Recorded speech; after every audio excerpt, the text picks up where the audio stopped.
Hey everyone, welcome to another race analysis. This is an old one. This is from round 2 of the 2023 Super Series.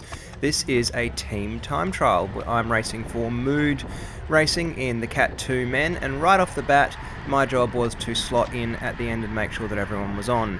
Unfortunately, Gavin kind of missed a clip in and I didn't see him, and so I called that everyone was all on way too early and poor old Gavin had to sprint to catch up. Anyway, the strategy we had for today was to finish with the strongest 3 riders if possible, and we were going for a good result. This team is probably the deepest and strongest team in this category, I reckon. We've got some absolute engines, and so this was always going to be a hard effort for anyone who might be struggling a bit. Team time trials kind of suit me. I'm a crit rider and I'm a sprinter, but I like the sort of on-off efforts of a TTT. Right off the bat, our strategy was for Alistair to get us up to full speed, which he did. He just slotted on at the back there, and then once we got up to speed, just to sort of fall into a rotation. Now, unfortunately, I only had batteries for the rear camera for this race, so you're watching a TTT in reverse. One of the first things you'll see is that right off the bat we are really scrappy. Dermot, who pulled a big turn on the front, second up. He dropped a little bit off the back, but after about a minute or so, we have managed to get ourselves into some semblance of order. Lampy coming back with the flowing orange beard, and from here we start trying to get it into a bit of a better rotation. And you can see how hard it's been already. We're less than 2 minutes into this, and I'm already at 170 beats a minute, and I haven't even seen the front. Haven't even stuck my nose in the wind. Alfie coming back. He did a monster turn, and these sorts of TTTs are really hard for the light guys. Alfie and Gavin are 2 of our best climbers, but this is a pretty flat course. There's not much elevation on it, and so they're going to have to work a lot harder than some of us bigger guys. So here we are about 2 minutes into the race, and I think this is the first time that I've stuck my nose in the wind. It is. So I've got Jordan, who's just going back now, and unfortunately Jordan, just as I'm hitting the front, putting a bit of effort in, probably might have pushed a bit too hard right off the bat there, put a bit of a gap into Gavin sitting behind me. And when I come through, you can see that Jordan's gone right to the back, but unfortunately Alfie's lost a little bit of space, and Jordan has to come through and pull him back up to the wheel. And unfortunately, we lose a couple of riders just here. As we're coming down the hill, unfortunately I think we've got Alistair on the front at this point, and he's driving it hard down the hill. And there's a bit of a gap that pulls up. I pull in to try to make a bit of space. Jordan pulls a mammoth effort to try to get back on, but unfortunately he's just pulled a massive effort on the front already, so he's absolutely cooked. He burns himself up trying to bring Gavin and Alfie back to the group, which he does, but unfortunately that, you can see I'm doing 300-400 watts from time to time, spiking up there, and then that's just it, and he having closed 2 gaps, he just loses it a little bit, and that's the end of the race for those 3. Jordan's not one to give up though, and so even when the elastic's starting to break, he's going to keep fighting, and he just dangles there about 2 or 3 bike lengths off for a painfully long time. Dermot coming back. Dermot's again pulled a massive turn on the front. So at this point we're coming up to 4 minutes into the race, and we're just shedding 3 riders all in one go. And it's a bit unfortunate, because if they'd been right on the wheel, you can see I'm only doing 150 watts at this point. And if they'd been on the wheel, they might have had a few seconds to recover. But anyway, in this race, the time's taken from the 3rd rider across the line, and any rider who finishes within 30 seconds of that 3rd rider gets the same time. So if you cook yourself a kilometre away from the finish and then drop off, you might still get some points. And anyway, now it's down to the 5 of us, and these are probably, we've got Alistair, Dermot, Lampy, Jared and myself. And there is still a significant amount of firepower left in this group. And with these 5, we managed to hold it pretty well to the end.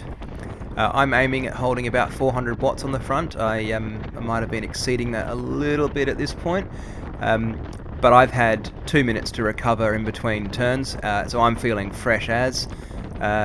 Fresh is a relative term, heart rate at 182 beats a minute.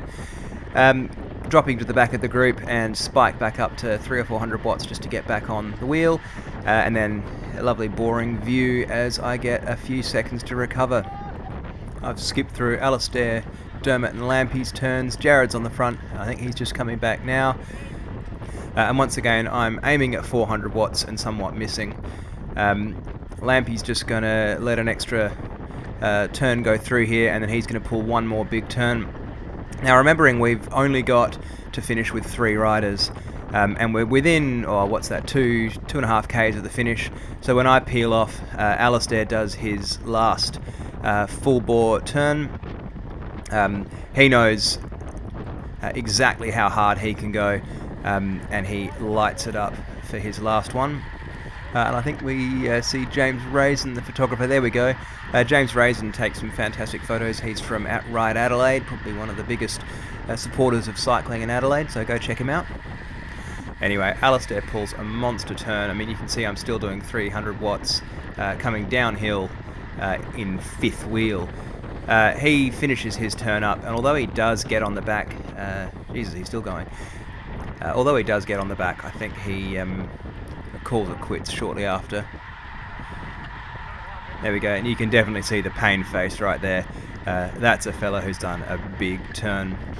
And as he just drops off the wheel, we are down to 4, which is fine. We only need 3 to finish. We've still got 4, including Jared, Lampy and Dermot. The 4 of them, Jared, Lampy, Dermot and Alistair, are probably the strongest riders pound for pound on our team. Any one of them is absolutely an engine in and of themselves. Jared's just coming off the front, and I think this might be Lampy's last turn as well. Lampy's just come off the race to the Rock about 2 weeks before this, so he rode for 3 weeks straight from, I think it was from Melbourne to Uluru, non-stop on a mountain bike, unsupported, winning that race. Oh no, that was Dermot on the front, so this is Lampy's last turn. And yet after that, a 3-week race at Zone 1, Zone 2, he's still coming out and ripping turns. And I'm sitting in his wheel at 300 watts, so he's not soft pedaling at all here. And I think at this point he tells me that this is his last turn, and he just buries himself. Now you can hear from the wind, and you can see from the way that Jared's cross-wheeling or half-wheeling that there's a really strong wind. I think it was a southerly wind at this point. In any event, it was a crosswind for every time you turn a corner, so it was quite hard to keep a steady chain line going. Anyway, I pull through for what turns out to be my last turn on the front. I'm hitting, again, I'm aiming at that 400 watt mark. Jared goes to the front for his last turn. We're whistling past some of the dropped riders from other teams. And we are coming into the last 2 corners of this race. And this was really interesting in the road race, because at this point you wanted to be going around this corner on the inside, but on the next corner on the outside, just to keep out of the wind. And that was something that we actually got right in the road race. Jordan piloted me through admirably. Alright, so Dermot is now back on the front. I am sitting at 280, 300 watts and climbing. Now I'm thinking at this point that as we come around the corner, as Dermot finishes up his last turn, I'm going to come out of his wheel and really drive through to the line. However, Dermot then lights it up himself. I'm doing 600 watts in his draft, 650 watts, and I pull out of his draft to try to go around him, realise that I am going absolutely nowhere, and slot straight back in. And I'm still doing 500 watts in his draft, making absolutely no headway. He pulled the biggest turn here I've ever seen, and drives us across the line. Unfortunately, at this point, I didn't realise that Jared had dropped off, but we only lost 2 or 3 seconds, which didn't lose us any places in the end. And that turned out to be a really effective team time trial. We lost a lot of our riders, but we kept burning them up at the right times, and we finished with 3 when it mattered. So an enormous team effort from the guys. Landed us 3rd on the day, and thanks for sticking with me. See you next time.